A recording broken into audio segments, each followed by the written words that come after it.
Valérie Benaïm a été très émue en évoquant les menaces et le cyberharcèlement dont elle a été victime l'an dernier, après avoir répondu au rappeur Freeze Corleone sur le plateau de Touche pas à mon poste. Le 18 novembre, la chroniqueuse a fondu en larmes en se remémorant le chagrin de ses parents durant cette période. On a pour habitude de voir Valérie Benaïm joviale et souriante, mais le 18 novembre sur le plateau de Touche pas à mon poste, la chroniqueuse de 52 ans a fondu en larmes. Cyril Hanouna est revenu sur les déclarations de Louane, victime d'attaques sur son physique, et a interrogé ses collègues sur les fois où ils ont été blessés par la presse ou des internautes mal intentionnés. La maman de Tom, 21 ans, a partagé sa triste expérience sur le sujet. En effet, en 2020, la journaliste a répondu dans TPMP à Freeze Corleone, un rappeur controversé et au texte cru.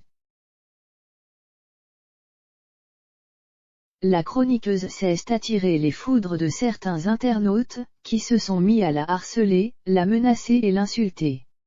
L'un d'eux s'était même déplacé jusqu'au studio de l'émission pour en découdre avec les Juifs et a été condamné par la justice le 18 novembre. Valérie Benaïm cesse remémorer cette douloureuse période, durant laquelle sa santé en a pris un coup.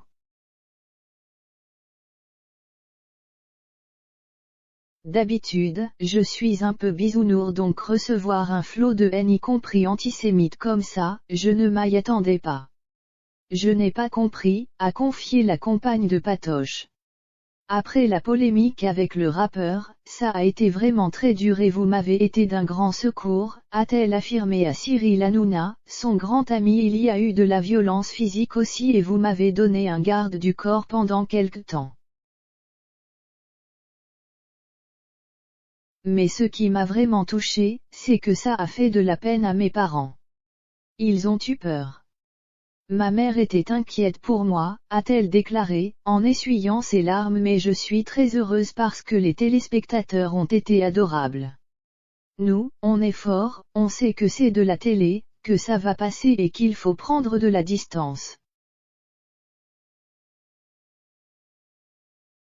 Mais quand ta maman a peur, là c'est autre chose, a-t-elle conclu, extrêmement émue. Mathieu Delormeau en a profité pour parler de la fatigue nerveuse ressentie après différentes polémiques survenues dans le passé et qui expliquaient son absence.